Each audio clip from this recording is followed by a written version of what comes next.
प्यारे दोस्तों नमस्कार। मेरा नाम सौरभ चौहान है और मैं स्वागत करता हूं आपका मैथ्स के हमारे इस परिवार में।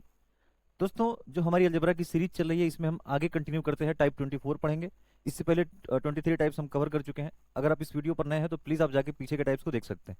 अगर आपको लगे हेल्पफुल है आपके लिए तो देखना, अदरवाइज कोई ज़रूरत नहीं है ना। आइए टाइप 24 में हम पढ़ते हैं कि मैक्सिमा मिनिमा का सवाल इसमें कैसे पूछता है आपसे। मैक्सिमा मिनिमा यहाँ भी हम पढ़ेंगे और क्वाड्रेटिक इक्वेशन में जो जो आपसे पूछता है उसको भी हम सीखेंगे। ट्रिग्नोमेट्री में जो पूछता है उसको भी हम सीखेंगे। तो बारी बारी से हर चीज को हम कवर करेंगे। यहाँ पे हम इस पैटर्न का सवाल आपके एग्जाम में काफी देखने को मिलता है ना, रिपीट हुआ है इस पैटर्न का, तो इसको हम समझ लेते हैं। इसका बेसिक कॉन्सेप्ट जानेंगे और शॉर्ट अप्रोच भी जानेंगे कि आप डायरेक्ट कैसे आंसर निकालेंगे और क्या गलती आप कर सकते हैं उसकी भी हम चर्चा यहाँ पे करेंगे। तो दोस्तों शुरू करते हैं। पहला प्रश्न हमारा है कि if a plus b plus c plus d का मान कितना है, 2 है, तो मैक्सिमम वैल्यू आपको बताना है किसकी, 1 प्लस ए 1 प्लस बी 1 प्लस सी 1 प्लस डी। सबसे पहले बेसिक तरीका मैं आपको बताता हूँ। थोड़ी सी जानकारी आप अगर एम जी एम और एच एम के बारे में रख लें तो बेहतर होगा आपके लिए, क्योंकि बेसिक कॉन्सेप्ट अगर हमारा क्लियर नहीं होगा दोस्तों, सिर्फ इस सवाल को लगवाना मेरा मकसद नहीं। इस सवाल को मैं लगवा के आप 10 सेकंड के अंदर आगे बढ़ सकता हूँ, लेकिन अगर आपसे थोड़ा सा चेंज करके पूछेगा, मैं आपको दिखाऊंगा अभी इसी सीरीज में, मैं आपको दिखाऊंगा, इसी वीडियो में दिखाऊंगा कि आपसे मिस्टेक कहाँ हो सकती है और जो थोड़ा मिसकंसेप्शन होता है बच्चों के दिमाग में उसको भी मैं आपको यहाँ पे क्लियर करूंगा। तो आप थोड़ा समझिएगा कि ये कंडीशन आपको ध्यान रखनी है। ए एम का मतलब होता है अर्थमेटिक मीन, हिंदी वालों के लिए समांतर माध्य है ना। Arithmetic mean is greater than equal to geometric mean. Geometric mean का मतलब होता है गुणोत्तर माध्य, ये ग्रेटर देन इक्वल टू होता है हार्मोनिक मीन के, है ना, हरात्मक माध्य होता है एच एम का मतलब। ठीक है दोस्तों, कंडीशन आपको ध्यान रखना है हमेशा, है ना। बहुत ही सिंपल चीज है, कोई बहुत कठिन चीज नहीं है। अब अर्थमेटिक मीन मैं आपको बता देता हूँ, बहुत शॉर्ट में बताऊंगा। सपोज कर लीजिए कि आपके पास में दो टर्म्स है ए और बी, है ना। दो टर्म्स आपके पास में ए और बी है, तो इनका अगर एम निकालना होगा आपसे, यानी कि अर्थमेटिक मीन निकालना होगा, समांतर माध्य निकालना होगा, तो सिंपली आप क्या करेंगे, ए प्लस बी बाई 2, ये अर्थमेटिक मीन हो जाएगा। अब अगर आपके पास में तीन टर्म्स हैं तो a plus b plus c by 3 कर दीजिएगा। ये टोटल 2 का मतलब है ना, टोटल नंबर ऑफ टर्म्स कितने हैं। यहाँ पे ए और बी दो टर्म्स थे तो हम 2 से भाग दे रहे हैं। अगर यहाँ पे a b c d 4 terms होते तो हम 4 से भाग देते और ऊपर सभी टर्म्स का योग लिख लेंगे, सम लिख लेंगे। तो ए एम का ये शॉर्ट में आपको पता चल गया कि ए एम ऐसे निकलता है। दूसरी बात, ज्योमेट्रिक मीन कैसे निकलता है, यानी कि गुणोत्तर माध्य कैसे निकलता है।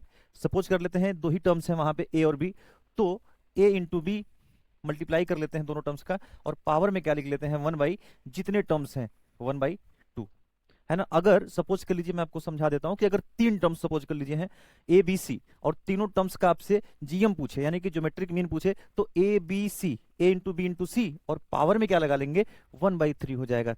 अगर 10 टर्म्स होंगे तो 10 टर्म्स का आपस में आप क्या करेंगे, मल्टीप्लाई कर लेंगे, और ब्रैकेट बंद करके आप पावर में क्या लगा लेंगे, 1/10 जितने टर्म्स होंगे। तो ये फॉर्मेट होता है, इस तरीके से हम ज्योमेट्रिक में निकालते हैं, है ना। बस बेसिक चीज आप थोड़ा सा इतना ही, बहुत डिटेल में आपसे नहीं पूछेगा, है ना। जेई मेंस का या फिर एडवांस का सवाल नहीं पूछता है, बेसिक कॉन्सेप्ट पे ही, अर्थमेटिक मीन, ज्योमेट्रिक मीन और हार्मोनिक मीन पे आपसे सवाल सामान्यतः एएम जीएम पे पूछता है, एचएम पे कम पूछता है, लेकिन एचएम पे भी पूछा, मैं आपको दिखाऊंगा।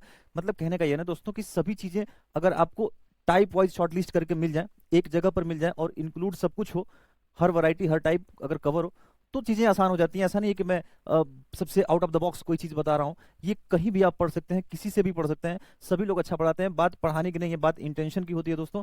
अगर नीयत सही हो किसी भी अध्यापक की तो कोई दिक्कत नहीं है। टाइम पास अगर आपका ना कराए, टाइम वेस्ट ना कराए, तो कोई दिक्कत नहीं है, सभी लोगों का कंटेंट बहुत ही अच्छा है।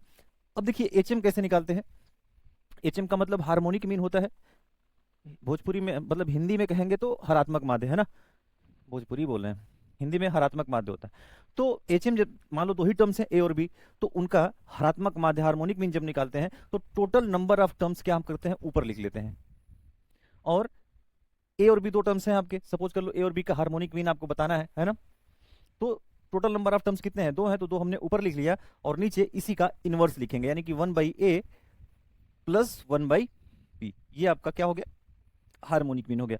अगर आपके पास में तीन टर्म्स होते ए बी और सी, और उन तीनों टर्म्स का हार्मोनिक मीन बताना होता, तो यहाँ पे हम ऊपर 3 लिख लेते और नीचे उन तीनों टर्म्स को हम क्या करते, इनवर्स करके लिख लेते, है ना। ये एचएम जो होता है, मतलब हार्मोनिक प्रोग्रेशन जो होता है, वो अर्थमेटिक प्रोग्रेशन का जस्ट उल्टा होता है, ठीक है ना।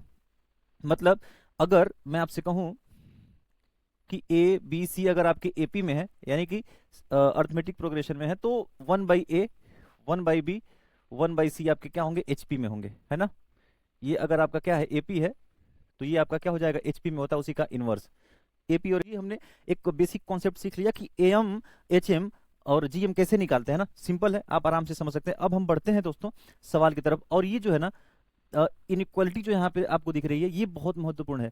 तो इस कंडीशन से ही हम सवालों को बनाते हैं मैक्सिमा मिनिमा के। आप देखेंगे, बस आपको ये नोट होना चाहिए और आपको ये समझ में आना चाहिए कि अर्थमेटिक मीन कैसे निकलता है, ज्योमेट्रिक मीन कैसे निकलता है, और हार्मोनिक मीन कैसे। सिंपल है, बहुत आसान चीज है। सवाल की तरफ बढ़ते हैं तो ज्यादा क्लैरिटी मिलेगी। आइए पहला सवाल देखते हैं।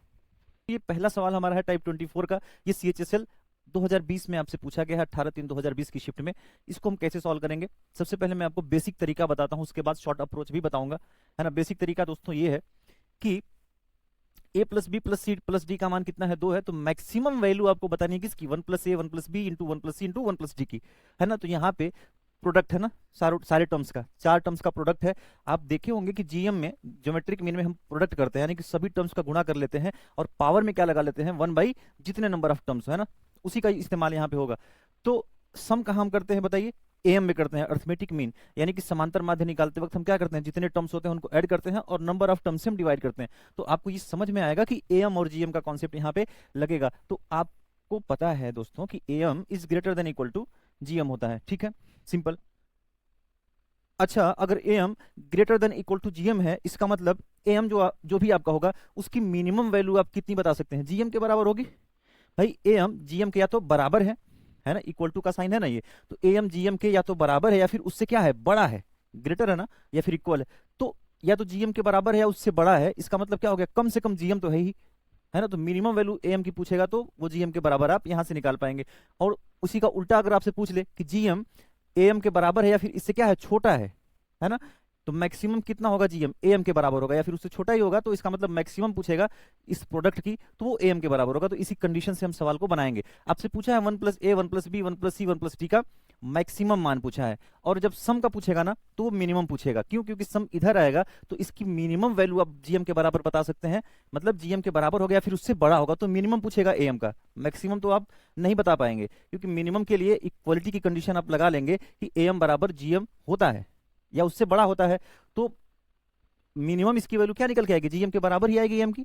तो सम वाला जब पूछेगा ना तो वहां पे मिनिमम पूछेगा, यहाँ प्रोडक्ट पूछा है तो मैक्सिमम पूछेगा। मैक्सिमम इसलिए पूछेगा दोस्तों क्योंकि प्रोडक्ट पूछा है, प्रोडक्ट आपको पता है कि जीएम में आता है, तो जीएम एम से छोटा होगा या फिर उसके बराबर होगा, है ना। तो उसके बराबर होगा या उससे छोटा होगा, इसका मतलब मैक्सिमम कितना होगा, एम, है ना। तो मैक्सिमम कितना होगा, एम या उससे छोटा, तो मैक्सिमम इसका इसलिए पूछेगा क्योंकि मैक्सिमम आप इक्वलिटी कंडीशन पे बता पाते हैं। अब देखिए ये आपके प्रोडक्ट है 4 टर्म्स के, तो इन चारों टर्म्स का आप क्या करेंगे, एम निकालेंगे, है ना, जो पूछा है आपसे, इसी का प्रोडक्ट पूछा है ना चारों टर्म्स का, तो इनका एम यानी कि अर्थमेटिक मीन निकालेंगे। तो हमने आपको तरीका बताया कि अर्थमेटिक मीन जब भी निकालते हैं तो सारे टर्म्स को क्या हम कर लेते हैं दोस्तों, ऐड कर लेते हैं। तो सारे टर्म्स को आप ऐड करेंगे तो यहाँ पे 1 + 1 + 1 + 1 कितना हो जाएगा, 4 plus a plus b plus c plus d, उसका मान कितना गिवन है, 2। तो जब सारे टर्म्स को आप ऐड कर लेंगे, यानी कि 1+a 1+b 1+c 1+d, इन चारों टर्म्स को आप ऐड करेंगे तो कितना आ जाएगा, 4 + 2 6 आ जाएगा। और डिवाइड किससे करना होता है अर्थमेटिक मीन, समांतर माध्य में जितने नंबर ऑफ टर्म्स हो, कितने टर्म्स थे यहाँ पे, 1 2 3 और 4 टर्म्स से आप क्या करेंगे, भाग दे लेंगे, ग्रेटर देन इक्वल टू। अब ज्योमेट्रिक मीन क्या होगा, इन्हीं टर्म्स का, इन सारे टर्म्स का प्रोडक्ट, है ना, तो उसको हम पी लिख लेते हैं। बार बार देखो दोस्तों, ये आपको लिखने की आवश्यकता नहीं है, वो आपका टाइम वेस्ट होगा, क्योंकि हमको पता है कि इन सारे टर्म्स का प्रोडक्ट ही जीपी में आता है, जीएम में आता है, तो इसलिए क्या करेंगे, इन सारे टर्म्स के प्रोडक्ट को हम पी मान लेते हैं और प्रोडक्ट के ऊपर हम क्या पावर लगाते हैं, आपको पहले हमने बताया इससे कि जितने नंबर ऑफ टर्म्स हो 1 करके लिख लेते हैं, यानी कि 1/4 हो जाएगा, क्योंकि नंबर ऑफ टर्म्स कितने थे यहाँ पे, 4 थे। तो ये कंडीशन आपकी हो गई। ये 4 + 2 6/4, 6/4 कितना हो जाएगा, 3/2, है ना, 3/2। ये इनइक्वालिटी का जो भी सिंबल इधर आप लगाओगे, और पी की पावर क्या हो जाएगा, 1/4 है।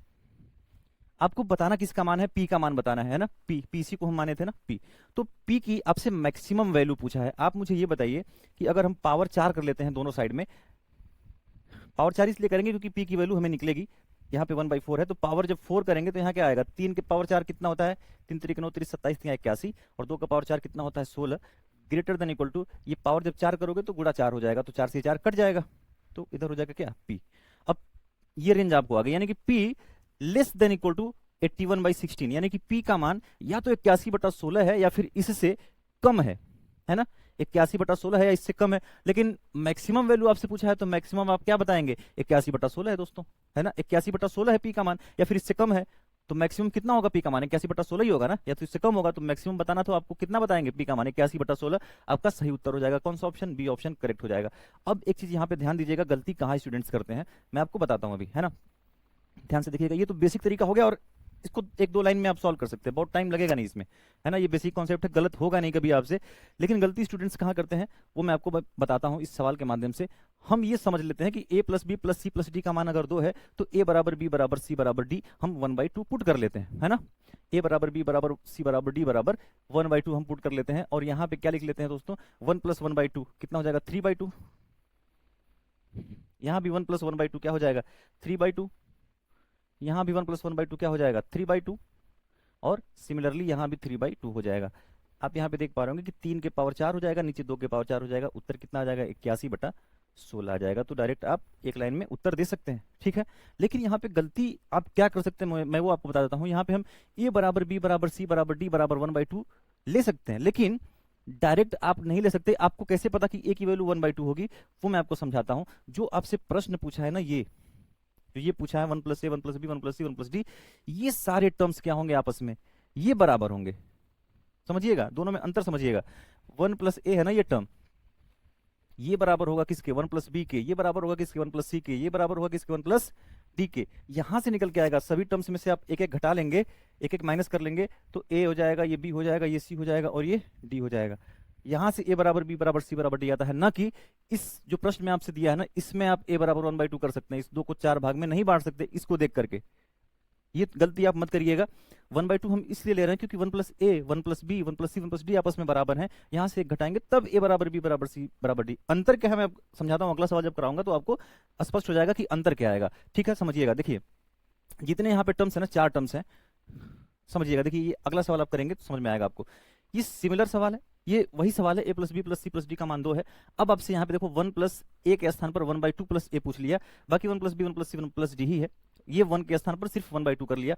अब आप उत्तर बताएंगे। देखो गलती आप कहाँ कर सकते हैं, देखो मेरा काम ये है दोस्तों, सिर्फ उस सवाल को सॉल्व करा के मैं आगे बढ़ सकता था, लेकिन उसमें जो आप गलती कर सकते हैं, हो सकता है बहुत सारी स्टूडेंट्स को समझ होगी इस बात की, वो गलती नहीं करेंगे, लेकिन कुछ लोगों को ऐसा होता है कि डायरेक्ट इसको 1/2 1/2 1/2 1/2 रख लेते हैं और उत्तर आपका गलत आ जाएगा। जैसे यहाँ पे अगर आप सिर्फ 1/2 कर लेते इसको, तो ये 1/2 प्लस 1/2 क्या हो जाता 1 हो जाता, ये 1 प्लस 1/2 क्या हो जाता 3/2 हो जाता, ये 1 प्लस 1/2 क्या हो जाता 3/2 हो जाता, और 1 प्लस डी का मान भी क्या हो जाता 3/2। अब 3/2 के पावर क्या हो जाएगा 3 हो जाएगा। आप इसको टिक कर लेते और ये ऑप्शन बिल्कुल गलत है ना। इसलिए मैंने आपको बताया कि वो a बराबर b बराबर c बराबर d आप नहीं कर सकते हैं।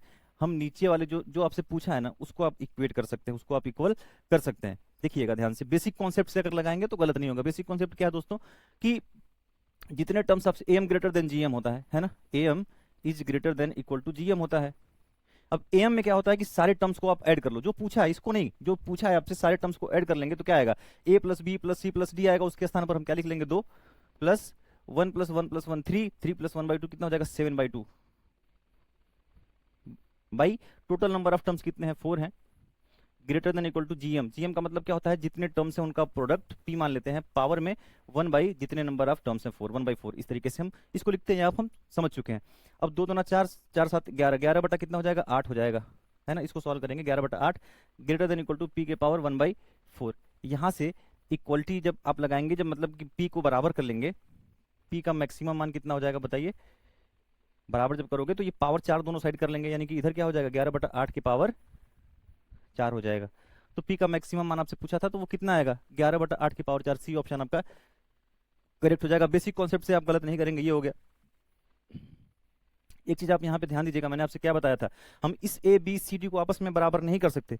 हम किसको बराबर कर सकते हैं, जो नीचे आपसे पूछा है ना, जो जितने फैक्टर्स हैं नीचे, इनको आप बराबर कर सकते हैं। जैसे यहाँ पे 4 टर्म्स थे ना आपके नीचे में, है ना, 4 टर्म्स हैं, इनका प्रोडक्ट जो भी है, इनका प्रोडक्ट पहले तो इनका सम कितना हो जाएगा a plus b plus c plus d का 2 2 प्लस 1 1 1 और ये आधा 3.5 3.5 और 2 कितना 5.5 हो जाएगा, यानी कि 5.5 का मतलब 11/2 11/2। और डिवाइड किससे करना होता है, नंबर ऑफ टर्म्स 4, तो 11/8 हो जाएगा, है ना। am जब निकालोगे, इसका am निकालने का तरीका आपको पता है, तो 11/8 हो जाएगा। ग्रेटर देन इक्वल टू जब प्रोडक्ट लिखते हैं ना हम इसका, प्रोडक्ट जब लिखोगे तो कितना आ जाएगा, p के पावर 1/4, ये तो आपको पता है। अब इसका मतलब दोस्तों ये हो गया ना कि 11/8 जो निकल करके आया ना यहाँ पे, इसका मतलब ये हो गया कि जो 11/8 है वो हर टर्म की वैल्यू है, बराबर है ना। ये मैंने आपको बताया ना कि ये टर्म्स आपस में बराबर नहीं है, कि जैसे पिछले सवाल में था कि a बराबर b बराबर c बराबर d बराबर 1/2 था, इसी दो को हम 4 भाग में बांट लिए थे, वो इस वजह से नहीं था कि इसको हम 4 भाग में बांटेंगे, वो इस वजह से था क्योंकि नीचे 1+a 1+b 1+c 1+d था, उनको बराबर करने पे वो सारे ABCD क्या थे, बराबर थे, क्योंकि a में जो नंबर ऐड हुआ था 1+a में 1 ऐड था, b+1 में जो नंबर ऐड था b में 1 था, c+1 में जो नंबर ऐड है 1 है। तो सभी टर्म्स में जब नंबर सेम ऐड है और आपस में बराबर हैं तो एक एक घटा देंगे सभी में से, तो a बराबर b बराबर c बराबर d इस वजह से आया था ना कि इसकी वजह से। तो यहाँ पे a बराबर b बराबर c बराबर d बराबर 1/2 पिछले सवाल में हम ले सकते थे, वो इसकी वजह से। लेकिन यहाँ पे a में कुछ और ऐड है, b में कुछ और ऐड है ना, जैसे यहाँ पे 1 1 1 ऐड है लेकिन वहाँ पे 1/2 ऐड है, इसका मतलब अगर यहाँ भी 1 ऐड होता ना तो ये सारे टर्म्स आपस में बराबर जब करोगे तो यही निकल के आएगा। लेकिन यहाँ पे सारे टर्म्स आपस में क्या है, ऐड सेम नंबर नहीं ऐड है यहाँ पे, है ना।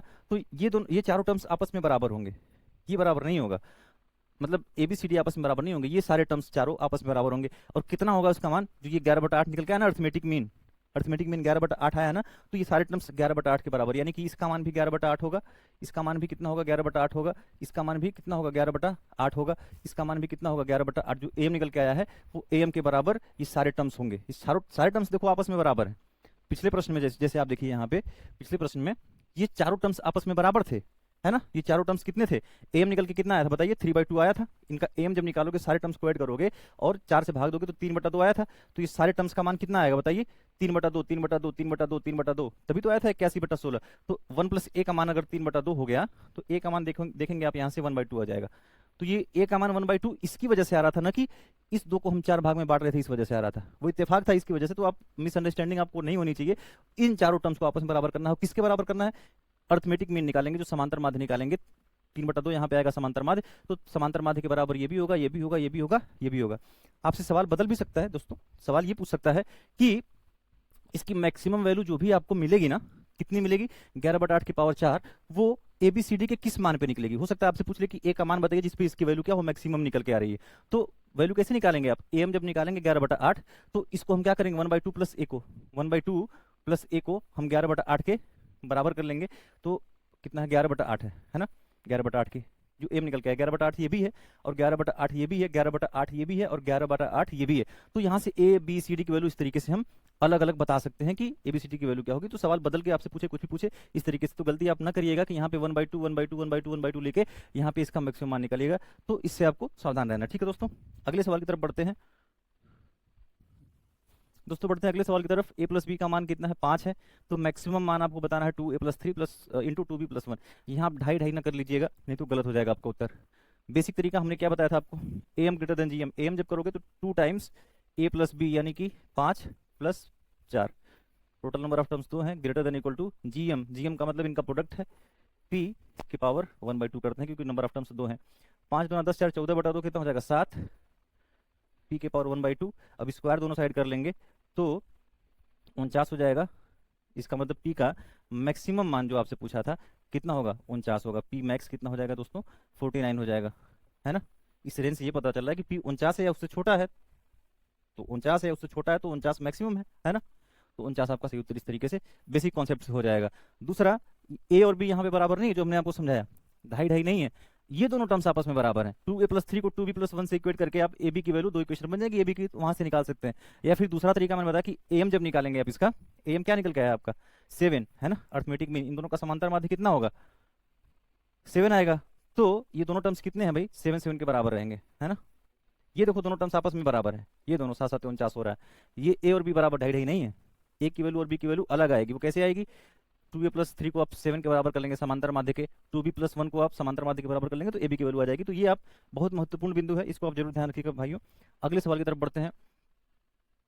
अगर x y और z धनात्मक संख्याएं हैं और x + y + z का मान 1 है तो इसका न्यूनतम मान ज्ञात करिए। अब देखिए यहाँ पे क्या है, आपको ये ध्यान देना पड़ेगा कि ये हार्मोनिक प्रोग्रेशन का सवाल हो गया, हरात्मक माध्य का सवाल हो गया, क्योंकि देखो यहाँ पे इन्वर्स हो गया, वहाँ पे x + y + z था ना, उसी का उल्टा हो गया यहाँ पे।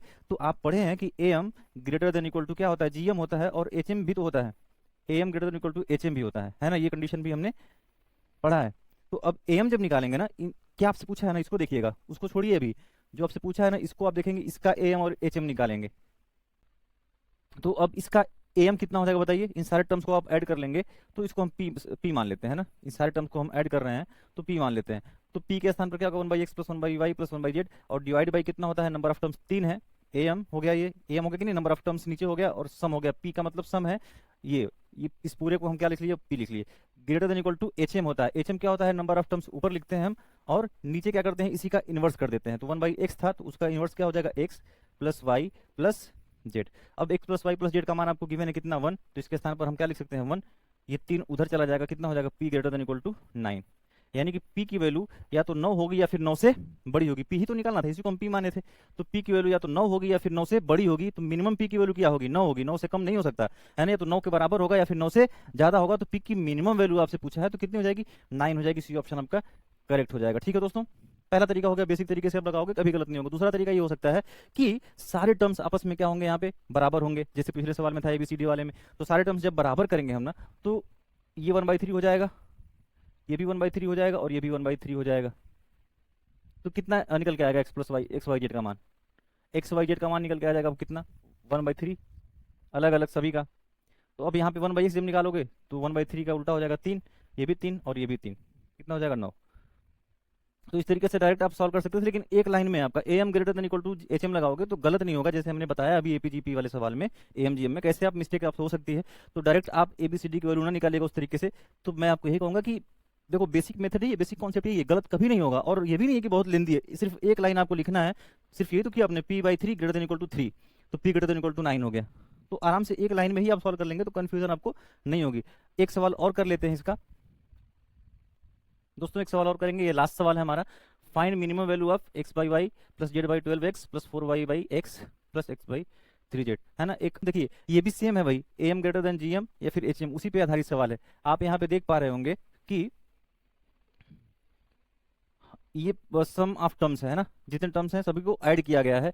तो अब हम जब प्रोडक्ट जब निकालेंगे, देखो आप यहाँ से x से x कटेगा, y से y कटेगा, z से z कटेगा, है ना। तो सारे टर्म्स आपस में कट जाने जितने वेरिएबल्स हैं। इसका मतलब am greater than equal to आपको gm लगाना है, am greater than equal to क्या करना है, gm लगाना है ना। देखो एपीजीपी का कॉन्सेप्ट जब हम सीरीज पढ़ेंगे ना, तो उसमें पूरा डिटेल में पढ़ेंगे, एपीजीपी वाले जितने क्वेश्चंस बनेंगे। यहाँ पे एम जीएम का कॉन्सेप्ट था, इस पैटर्न का सवाल आपसे पूछा है, रिपीटेड है, तो इसलिए हमने इसको यहाँ पे कवर किया। तो आप देखिए यहाँ पे क्या करेंगे ना, कि जो x/y वाला टर्म है, तो y/x वाले के साथ में इसको पेयर कर लेंगे। जैसे x/y है प्लस 4y/x, इसको एक साथ रख लेंगे, प्लस z/x है ना, z/12x है, तो x/z वाला टर्म कहाँ गया, x/3z, इसको हम एक साथ रखेंगे, है ना। ये ध्यान दीजिएगा, ये बहुत महत्वपूर्ण है। अगर आप डायरेक्ट अगर सम निकालोगे, एम निकालोगे, तो सारे टर्म्स को ऐड करो और 4 से भाग दे। तो गलती देखो आप यहाँ पे क्या कर सकते हो, मैं उसको भी बता देता हूँ आपको कि ये 4 टर्म्स हैं, हम क्या करेंगे, 4 टर्म्स को ऐड कर लिए। सपोज करो एस आ गया, सम इनका है ना, सम इनका क्या है, एस है, बाई 4 करते हैं अर्थमेटिक मीन में, greater than equal to GM करते हैं, जीएम का मतलब इनका आपस में मल्टीप्लाई करते हैं। तो मल्टीप्लाई जब करोगे तो एक्स एक्स कट जाएगा, वाई वाई कट जाएगा, जेड जेड कट जाएगा, सभी टर्म्स आपस में क्या होंगे, कट जाएंगे, ठीक है ना।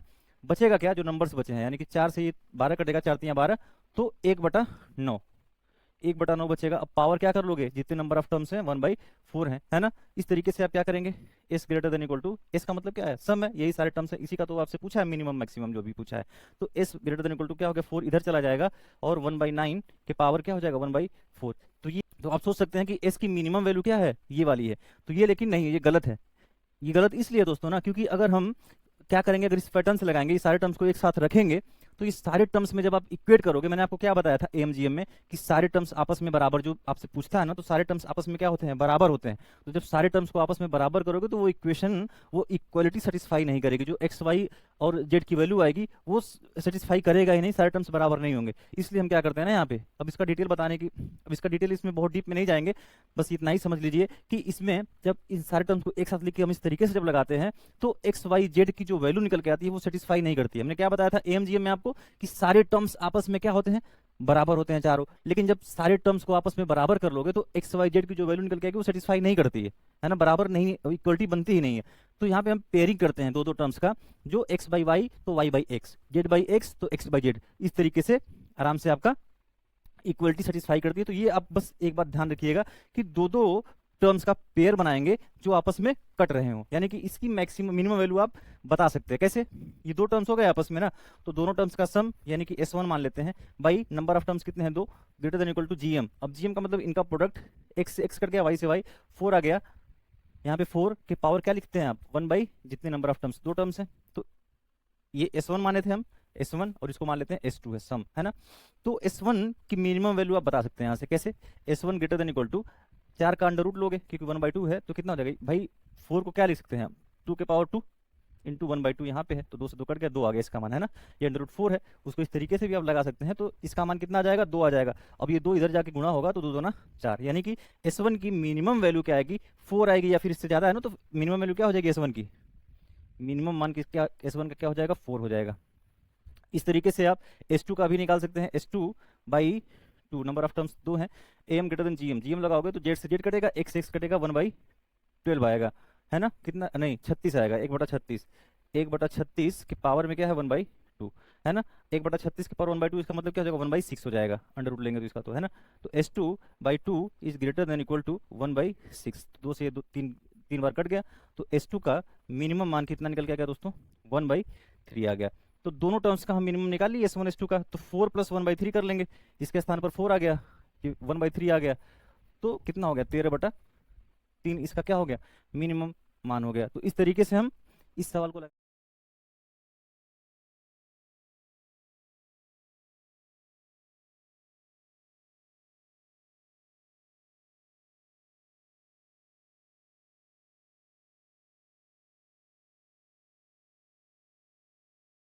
ठीक है दोस्तों। तो इस वीडियो को हम खत्म करते हैं। अगर ये टाइप आपके लिए हेल्पफुल रहा होगा, जितने टाइप के सवाल दोस्तों आपसे पूछ सकता है ना, सभी टाइप को हम कोशिश करेंगे कि आपको टाइप वाइज शॉर्टलिस्ट करके दें, ताकि आपको बहुत ही सहूलियत हो, है ना। देखिए आपका समय अगर बचेगा, मैथमेटिक्स में इंप्रूवमेंट दोस्तों तभी हो सकता है ना कि जब आप खुद के लिए आप टाइम ज़्यादा बचा पाएंगे, जब खुद से ज़्यादा प्रैक्टिस कर पाएंगे। हम चाहे जितना अच्छा पढ़ा लें, जितना अच्छा कंटेंट आपको प्रोवाइड कोई भी कर दे, कोई आपको कितना बोले कि आप लीजेंड से आप पढ़ रहे हैं, किंग से पढ़ रहे हैं, कोई मतलब दोस्तों नहीं है। सिंपल मैथमेटिक्स बहुत ही सिंपल, आप CGL का सिलेबस देखेंगे ना, तो 10th लेवल का मैथमेटिक्स आपसे बेसिक मैथ्स पूछता है, बहुत कठिन नहीं है दोस्तों, है ना। तो आप आराम से सिर्फ प्रैक्टिस जब करेंगे ना, तो आपका इंप्रूव हो जाएगा, आप अच्छा स्कोर कर लेंगे, और पूरा पूरा स्कोर कर सकते हैं मैथमेटिक्स के सेक्शन में। तो आप बहुत बहकावे में नहीं आना, आपको किसी से भी पढ़िए जिस पे आपको ट्रस्ट हो, जिस पे आपको यकीन हो, सिर्फ जो आपके बारे में अच्छा सोचता हो, बस ये आप देखिएगा, सिर्फ आपको रील के चक्कर में इधर उधर भ्रमित ना करता हो, बस इतना ही। बहुत ज्यादा समय नहीं देना है किसी टीचर को, चाहे जो भी हो, है ना। कोई कितना अच्छा क्या पढ़ा लेगा कोई, है ना। जितने लोग पढ़ा रहे हैं सभी लोग ठीक पढ़ा रहे हैं, मैं किसी की आलोचना नहीं कर सकता।